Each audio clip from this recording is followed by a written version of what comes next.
kids, and it sounds like your daughter, would really do great in an environment much more like that. Yeah, and that's ultimately what we were able to find for her. But it just really was a shame because, again, for a time we were in Fairfax County in Northern Virginia, so many resources.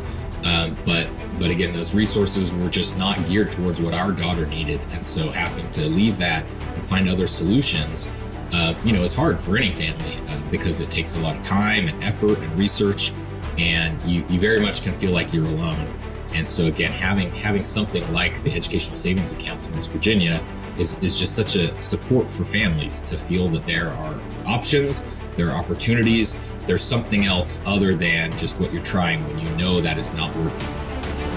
Americans are capable of achieving extraordinary things when they have the freedom and opportunity to do so. This is American Potential. And here's your host, Jeff Crank. Hey, thanks for joining us for another episode of American Potential. You are making this show literally take off, and I'm just so proud. We're 11 months into the show. We started February 1st of 2023, and amazingly, if you take the downloads and video views on the internet, guess what our number is? 12.5 million downloads and video views. 12.5. This is 12.3 million downloads and video views between February 1st and the end of the year. So in 11 months, that's what we had. And it's just grown exponentially, 3.3 million just in December. So that's how quickly it's growing. It's just lightning fast. And that's all because of you listening and watching this program. And your fascination, your intrigue to hear these great stories of people breaking government imposed barriers. That's what's making this successful. So thanks to you for doing that. If you've got feedback on the show, send it to jeff@americanpotential.com. I'd love to hear your feedback, your comments, your thoughts. If you got great guest ideas, I'd love to hear that as well. Well, listen, we've talked a lot about ESAs and education on this podcast over this last 11 months, because it's one of the things that's so empowering across America right now is educational freedom for kids in K through 12 education. And we've talked about that so many times, done so many shows, highlighted so many great stories and examples from around the country, how important it is to have students in the learning environment that works best for them. We've had guests on before to talk about how switching a student's learning environment helped them start to thrive. And some of these students got that opportunity because their state passed something called an education savings account. Now, today, we're going to share another success story of how one student in West Virginia is using the Hope Scholarship, which we've highlighted on this show before, to attend a school that's helping her and the way she learns best. Now, an interesting part of this story is that her mom is a big supporter of public schools. But her mom saw how having one of her daughters in a private school helped give her the tools she needed to be successful. It's truly learning that is tailored to the child. Now, our guest today is the father of the Hope Scholarship student, and I want to welcome Tristan Leavitt to the show. Tristan, thanks for being with us. How are you? Great. Thank you so much for having me, Jeff. Yeah, you bet. I want to talk to you quickly about West Virginia as a state, because we were just talking about this before we started the interview. West Virginia has seen a transformation. Like it's the policies that have been implemented, the freedom-oriented policies that have been implemented are just incredible. And it's really transformed what used to be a state, one controlled, really controlled by Democrats to one controlled by Republicans. That's certainly a change that's happened. But more important than that, right? Much more important than that is the opportunity, economic opportunity, educational opportunity for the citizens of West Virginia. And I'd love to hear your kind of thoughts on that. Yeah, absolutely. So West Virginia's been a tough state educationally for a lot of years, and there are a lot of factors that go into that. It's a state where a lot of, it's a state with high poverty levels. It's a state that, especially during the opioid epidemic, has been particularly hard hit. here over the 2010s, and especially with the departure of so much of the coal industry. And so there are a lot of factors that have contributed to some of the challenges to the state's educational landscape. But since there was a change in the legislature, there have been a lot of new policies tried in the last 8 years or so. And it's really remarkable to see the impact that they've had. So the Hope Scholarship, following other changes in the state, the Hope Scholarship was just passed a year ago, and 2 years ago now. And it's really had this fascinating impact on the state, where you've always had a large percentage of homeschoolers, but we've seen a lot of micro schools popping up, able to benefit directly just from these funds. And there's just this enthusiasm about what this can mean for the state as you experiment with these new things and see people, again, just applying different approaches. So it's really an exciting time for the state. And really a wonderful time to be able to try and continue to pursue educational policies that will really benefit the kids here, because that's what we all care about, right? West Virginia, above all else, needs a workforce that can compete with other states. So many of the kids graduating here, including my wife, when she graduated high school, left to go elsewhere for school and then work-wise. And so, most of her friends have left the state. And so coming back here, we have not been here during her whole adult life, but coming back here and just seeing what a great chance there is to attract people back to West Virginia, both for economic opportunity, but also along with that for education that will be good enough for those that are coming back, and also benefit a future generation that can stay here and have good jobs here and have the education they need to succeed. Right. Well, and what we see in West Virginia is revolutionary, really. But I'll tell you, it's an exciting time around America right now for educational freedom. And we're finally, I think, as a country, waking up to fixing a system that we've had for a century, well over a century of K through 12 education, and really tailoring it to kids. Right. And so it's remarkable what we're doing. We've highlighted some amazing stories here where moms have just kind of come together and formed a school, or a kind of a homeschooling co-op, or, and again, it may not work for every kid, but it works for their kids. And that's what's important. And so we're getting away from this one size fits all kind of cookie cutter approach that we've always taken to education. And we're moving towards, individuals, which is, man, that's what America is about, as individuals. It's not about the collective and making sure that everybody is the same. It's about the individuality of it. And so that's what I really love about it. Now, I want to talk to you about it. And I'm anxious to hear this, because as I talk about individuality, you and your wife, you have 5 kids. So tell me what it's like to have a full house of 5 kids running around. They're a huge blessing, of course, but it's busy. The oldest is a junior in high school, and the youngest is in kindergarten this year. And all of them are just a lot of fun. They all have different activities they're involved in. They all have different interests, different passions. And so my wife and I, both coming from large families ourselves, I'm the oldest of 7 and she's one of 5. We've tried everything that we can to help make sure that whatever interests they have, that they can pursue those. And it's good. They, like any group of individuals, right? There's a lot of differences between them, but seeing them work together, seeing them cooperate and support one another is really, really a wonderful thing. And of course, as you would know, and as any parent knows, no matter what you do in your life, sometimes at work things go great, sometimes things go not so great. You may have screwed things up really bad, but when you come home, your kids don't care. They are just so happy daddy's home. And so it's really by far the most rewarding thing I've done in my life. And I'm sure that I have 2 kids myself. I was in my family growing up, there were 5 kids, just like your family, your kids.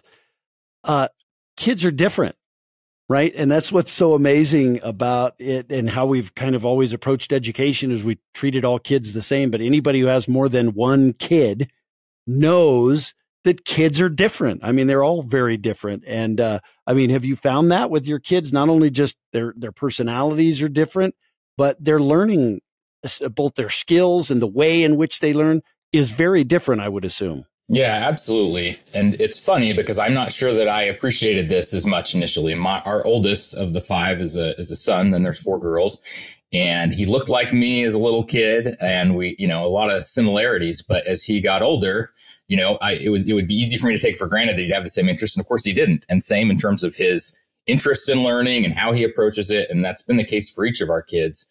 And it can also be hard because, of course, even between them, right after him, the next are two girls who are about a year and a half apart, a little more than that, and the competition between them sometimes can be really difficult, right? Because they are so different, so they just have different strengths, and so one goes into a gifted program, the other feels bad if they get in or if they don't get in, right, or just so close, but it's just so clear that they all have different strengths. All different weaknesses. And so that's just been such a priority for us in our house, is to figure out what they are most interested in and what their strengths are, and to meet those, including in their education, because we want them to be valued, and we want their individual strengths to be brought out so they can be as successful and as confident in life as possible. You mentioned your son looking like you. My son looked like me too. He's 25 now, but when he was 8, somebody came up to him and said, "Hey, you look just like your dad." And you know what he said, Tristan? He said, "Yeah, I know, but there's still time to grow out of it." I mean, I love kids. I really do. And I love my son. But anyway, hey, now you and your wife, you have different opinions, right, when it comes to school choice. So I'd love to hear, tell me your opinion versus your wife's opinion on school choice and educational freedom, as I like to refer to it. But where do those opinions come from? Sure. So I had a very, I guess, ideological, that's kind of a bad word in a sense, but maybe just literally in terms of just focused on ideas, right? And so the whole time I was growing up, I've always been interested in politics. I always, followed news closely. So as kind of a child of the 90s, right? School choice was such a big issue around the country, and I followed that closely. Both my wife and I are products of public school. And so it was interesting, though, as we dated and met, right, that she's much more pragmatic about a lot of things, whereas I would say, well, the theory would be if you do X and Y and Z, then the best way to get those outcomes, right, is to start with A and B and C. And she had a very different experience, in part because she grew up here in Charleston, West Virginia. And the two main high schools in this area, one of them is much more racially diverse. There is a lot more socioeconomic diversity here. And of course, just, not just here in kind of although small, but what people here might call the inner city of Charleston. Again, it's nothing in comparison to bigger cities, but versus also poverty that you see kind of around the state. And so that really shaped how she views the opportunities that people have, and her recognition that, even if certain policies are available to the general population, some kids aren't going to have parents at home to help them recognize those or take advantage of them. So those two different kind of worldviews, we both very much align on wanting to see families be as prosperous as possible, on wanting to see people succeed, and really just loving people and wanting to help people however we can. And so, as it's related to education, that's always been kind of an interesting discussion point for us, because again, I really would just say school choice and again, that freedom for families to meet their needs, right? No one else can know their needs better. And so I very much want to say, well, from your local school board, you're beginning with your school administration, your teachers, your school administration, your local school board, your state school apparatus, none of them are going to know your child better than you will. And my wife would agree with that. But again, in terms of how you meet those needs of the children, she's very concerned about making sure that no one is left out, and that, even people that come from backgrounds that might make it harder for them to benefit from certain programs or even to succeed in a lot of ways, that someone is looking out for them. And so that's really been kind of the discussion point in our home for many, many years. And isn't it ironic, though, that and I think this is a point by which a lot of people maybe disagree. But to me, the people who are hurt the most when you don't have educational freedom are the people who can least afford it, right? Because if you're the daughter of the governor, if you're the daughter of, the CEO of a company, or you're the son of, some business owner somewhere, you might have the resources to go get the education that your family wants for you, and that's going to be great. But if you're poor, you're not going to get that. And so the system that we have doesn't take care of those people. And they are the ones that are being left behind, in my view. Any thoughts on that? I think that's right. And again, striking the balance, I don't know if that's the right phrase, but really being comprehensive in how you approach it is important. Like I said, I'm the oldest of 7 kids, and my dad did drywall. My mom was home raising us children. So money was always tight in our home. And so we never would have been able to afford anything like private school. And not that there were many around in the state where I grew up anyway, but, so something like what West Virginia has developed, or educational savings accounts, that is such a, there's such an element of freedom of having that access to those funds and being able to pursue those things that, like you say, others much more privileged might only benefit from. I think, wise policymakers look at that and say, what else do we need to do? Okay, we can get someone, say, 80% of the way there. What are the other impediments to someone still further being able to pursue these educational choices and implement that? And so I do think that's important to recognize. But when you do that, when you take it all the way, not just with half measures, but making it so that people can get the education that's best for them, that families most desire, I think there's so much freedom in that and so much opportunity for individual growth. And that's what it's all about, obviously. At the end of the day, every single person in a school is going to go on and lead a life that will be markedly different from the person sitting next to them. And so to try and just mass process them, I think really does kids a disadvantage, because there's so much potential in each of those children. Yeah, it's such a great way to put it. So let's talk about your own personal situation. Your daughter sort of started struggling with learning, and let's talk about that. When did you kind of start noticing her struggle? So it's kind of evolved, but from a very early age, it was clear that she wasn't very verbal. Her 3 older siblings all started talking at very early ages, early and often. They talked so much, right? And so it was really clear that she was an outlier, and that doesn't necessarily mean anything. It was hard to know what to take away from that. But so each of our other kids, when we lived in Northern Virginia, there was a program in the local school system that was for a preschool program. And the intent was to take children with just normal learning abilities and to pair them. So it was kind of 50% that, and then 50% children with special needs and learning disabilities. And 2 of our older daughters had been in that program. So McKinley, likes to go by Max. She's our 4th child, and she started that program, and she really enjoyed it. As far, again, not super verbal, but there was one of the other children in the class that just could not communicate at all. He was in a walker and it just had very limited mobility, and it was so sweet to see how every morning she would run up and hug him. She was always there to try and help him. But still pretty quickly on, her teacher came to us and said, she's actually not progressing with this academic stuff we're doing. Emotionally, she was very in tune, and again, able to play fine with the other children, but she wasn't progressing. And so we realized at that point that there was more to it than just the delayed speech. And so we started receiving speech therapy. Because of that, we had to take her out of that program. She wasn't eligible to be one of the kind of mentor students. And so it just really progressed one step at a time, all very slowly. The speech therapist first came and said, in part, it was because of her inability to communicate that she was the most independent child she'd ever seen. The speech therapist told us, we thought, that explains why she, climbs up on counters and does X, Y, and Z. She doesn't know how to ask for what she wants. So she just does it. She was a doer. But as things moved along, especially as she got into kindergarten, it really became clear that she didn't, it was hard on her as she got kindergarten and then 1st grade. She could tell that she was not keeping up. And so it took a long time for us to get the testing, but eventually we tested her and were able to learn that she had dyslexia and dysgraphia.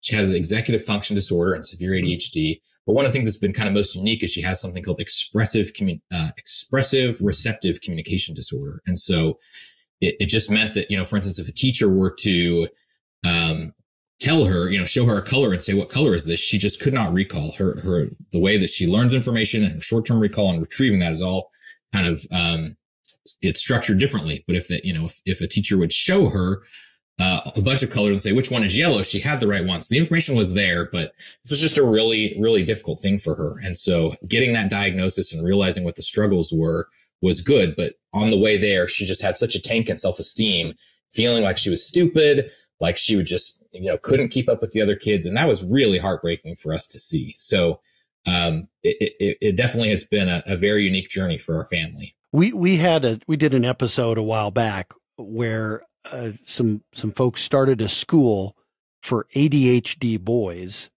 that really catered to them and their learning style. And it was really remarkable. He was talking about the way in which so many of these boys came into their school and just flourished because kids with ADHD learn differently. He said, look, they don't learn in a classroom and they don't learn very well in a classroom. They learn great if you take them to the museum or to the zoo or to a factory to learn something or go out to a national park. And he just talked about how great these kids were, and they were being left behind, and now they're really flourishing. And it really speaks to the fact that, kids, and it sounds like your daughter, would really do great in an environment much more like that. Yeah. And that's ultimately what we were able to find for her. But it just really was a shame because, again, for a time we were in Fairfax County in Northern Virginia, so many resources.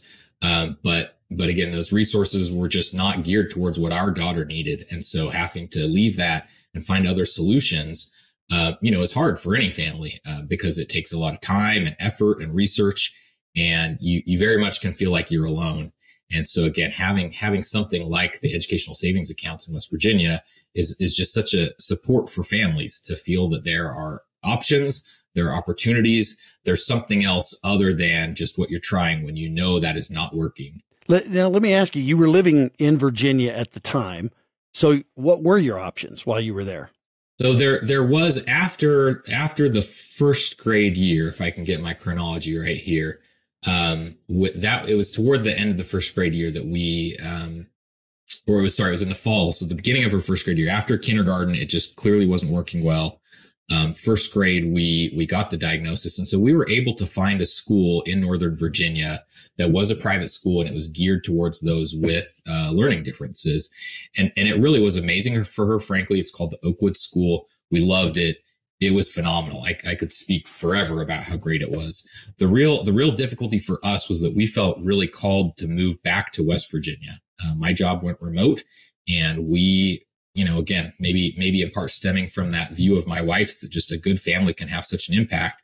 We really wanted to move back to this area, and she wanted our kids to go back to the same schools she had gone to. Again, where there was a lot of poverty, there were some definite struggles. And so the number one, wild card for us question was how could we take our daughter away from this school where she's thriving? And what would that look like again? Would we be back in the stage where she's really struggling, not just academically, but with her self-esteem? And so we came to Charleston. We felt, we were very prayerful, but we felt that the move was the right thing. And so we explored a lot of options. The summer that we moved, I drove her an hour away. Marshall University is a school in Huntington, West Virginia. And every day I would drive her an hour there for her dyslexia tutoring, and then an hour back. And then once the school year started, we found someone who was here in town that could do that. But it still was about 30 minutes to get there after her school day was over and her ADHD medication had worn off. And she just was not wanting to learn at that time. And so we learned midway through the school year that a local Montessori school offered this unique tutoring that she'd received during the school day. And so because that was available and the Hope Scholarship was available, that's how we were able to piece things together for her to go to this really wonderful school. I had not been familiar with the Montessori method or education before this, but it is so well suited for her to go at her pace, to not always be compared to her peers, and just to be able to progress at the rate that makes the most sense for her. And that's been a huge blessing in our family, just made possible because of this Hope Scholarship, as they call it here in West Virginia. Now, before you moved to West Virginia, did you know much about the Hope Scholarship? Did you ever think you'd use the Hope Scholarship? I had learned about it, again, just because of my kind of political interest and following West Virginia politics for a long time. I had seen when it was going through the legislature here. I was really excited about that because, again, it's just one of those things that states that adopt those policies, not just benefit those that are in the state, but they attract other people. They attract outsiders to come and benefit from those, just like a tax cut this past year, last year. And so I saw that and was very excited about it. I don't know that it really registered for me that it would make sense for us, for our family. But once we had made the decision to come here, I think also the other question would be, again, what options are there? So there are actually 2 Montessori schools here in Charleston, and we toured the other one when we came. And for a variety of reasons, it's less geared toward those with special needs. And so it seemed like that wasn't an option. So like many parents, then we were initially in this position of, okay, the Hope Scholarship's available, but then what are the schooling options? How would we use this? And again, now I have a better sense of all the various ways that that's happening. Some have taken the Hope Scholarship money to assist in homeschooling, and that was more difficult for us because of the demands of my job, because of trying to help our other 4 children. And also just something that it's, my wife just would be the first to say, she think would be really hard for her to homeschool. And so we feel like that wasn't an option. We didn't really know anything about micro schools at the time. Learning more now, that's such a fascinating area to me. And I'm on the board of a local micro school, and it's really cool to see what they're doing.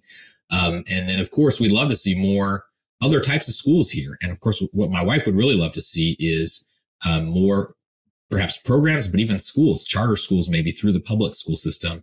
So there would be more educational choices for students. But initially we thought that all that made sense was public school.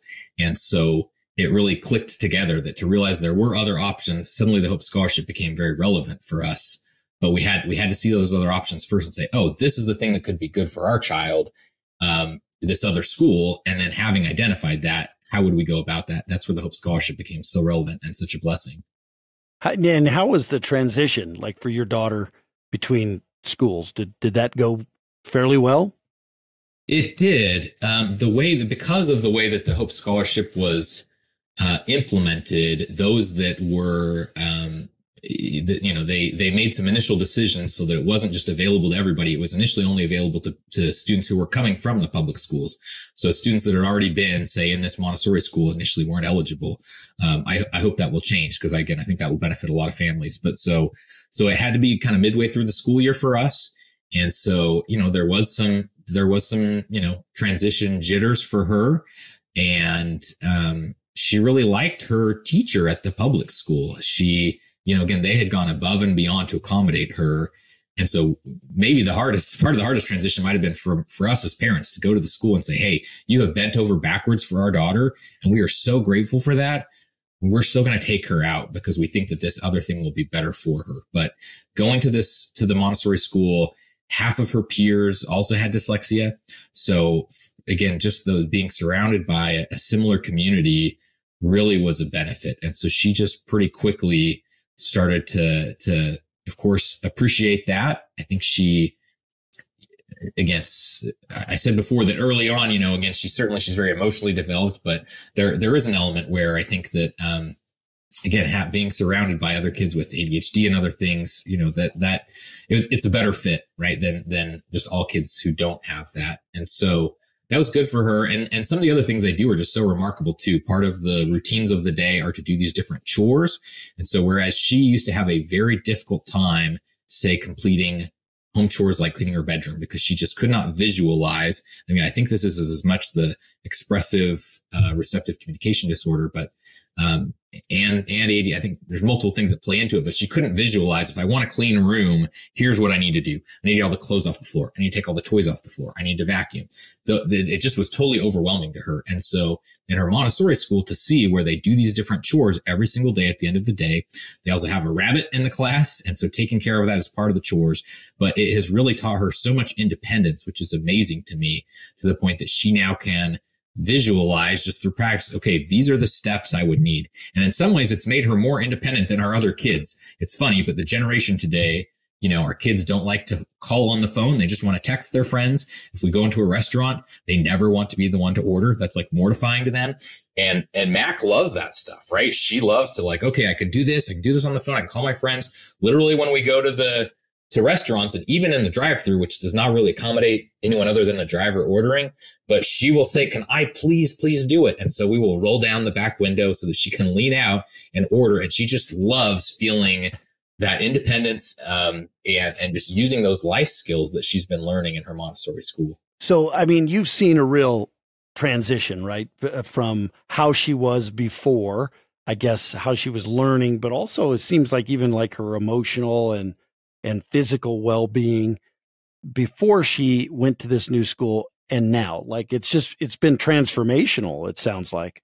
It has been. And, again, one part of that transformation was the confidence. And that was the benefit from going from public school to private school in Virginia.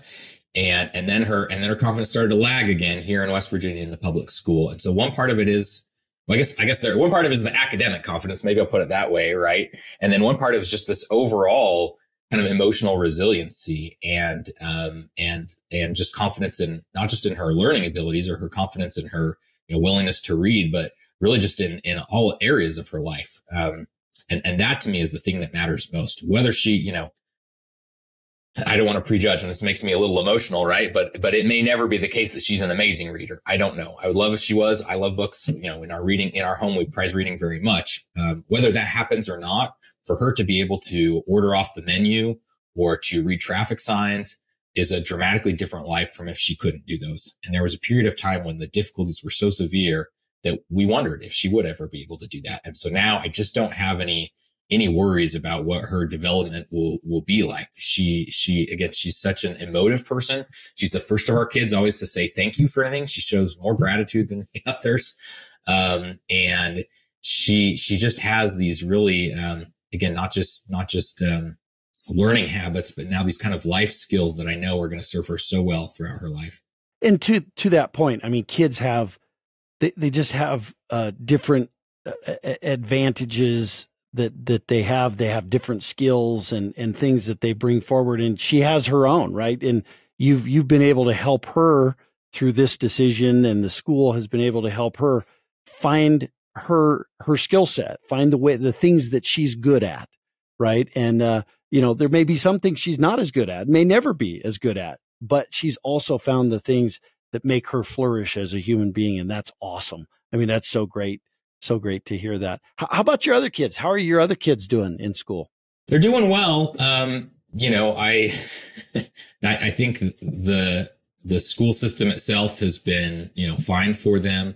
Some of the other kind of non-tangibles have been interesting. So, I will say that our kids, I don't know if I should get into this, but moving here, one of the things that my son said the first week here was just, he said, Dad, people care so much. People don't care what you're wearing or whatever else. And that was always a perpetual thing in Northern Virginia, right? There was just so much judgment, and you had to keep up with X, Y, and Z, and you had to have these shoes and these pants or whatever else. And so my kids have really just assimilated so well here, and we love the community, both in school as well as just broadly, right? So they've all been able to participate in sports here in Charleston in a way that would have been way more competitive in Northern Virginia. And I laugh when I look back, because the very first school open house for the middle school, these two really sweet girls came and approached me and my daughters. And I laugh now because they are my daughter's two best friends, right? Each of them for their age group. But at the time, these girls came up and said, would your girls want to play soccer? And my girls were so shy that they didn't want to answer. They kind of leaned over and like, Dad, you tell her no. You tell them no, which was a little silly, right? But the school year started after that. And I don't know, 3 weeks, a month into the year, my oldest daughter decided she did want to play soccer because all of her friends were doing it. And so she was able to join midway through the season, and everyone was so accommodating. And so it's really just been an amazing experience for our kids, both in terms of, again, just doing great academically, having really wonderful, caring teachers, and then also being able to get involved in extracurriculars and things outside of the classroom to really help them to grow and develop. So they've had a great experience. And again, we're grateful for the public schools and for what they have done for our children. And one of the things that we're very interested in as a family is further ideas that can continue to improve public schools. But again, I think that competition with private schools and the access and again, just the freedom for families is such an important part of that equation for any family. Yeah, it really is. Tristan, thank you I'm glad your kids are doing great. Sounds like they're all doing well and kind of thriving in the environment that's best for them. But thanks for sharing your story with us. Thanks so much for having me, Jeff. Really appreciate it. You bet. Well, best of luck to you. And listen, this is what this fight is all about. I mean, Tristan talking about, his daughter, the needs that she had within education, but also it sounds like his kids are all thriving. They're all different. That's what this is about. And that's what makes this such a battle worth engaging in, is this educational freedom fight. We've done it the wrong way. We just have to admit that we did it in a cookie cutter approach. We had a manufacturing facility for kids. That's what we've done in K through 12 education in America. It was the wrong thing to do, but thankfully America's moving beyond that now, and they're breaking the mold, and they're trying to figure out what works best. It may not work best for your kid, but remember, your kid's different than other kids. And that's what's important, is to give parents and kids different options, get them in a situation where they're going to thrive. This is their future, and we shouldn't hold them back from their future by catering to a system. And so this is the battle of our day, I'll tell you, on education. And it's great. I think we're finally making tremendous headway in this area. Listen, liberty and freedom, they're so easily taken for granted. Don't take liberty and freedom for granted. Go out there and defend liberty and freedom. Thanks for joining us. Thank you for listening to American Potential. You may listen to more stories from Americans working every day to expand freedom and opportunity in their communities by visiting AmericanPotential.com.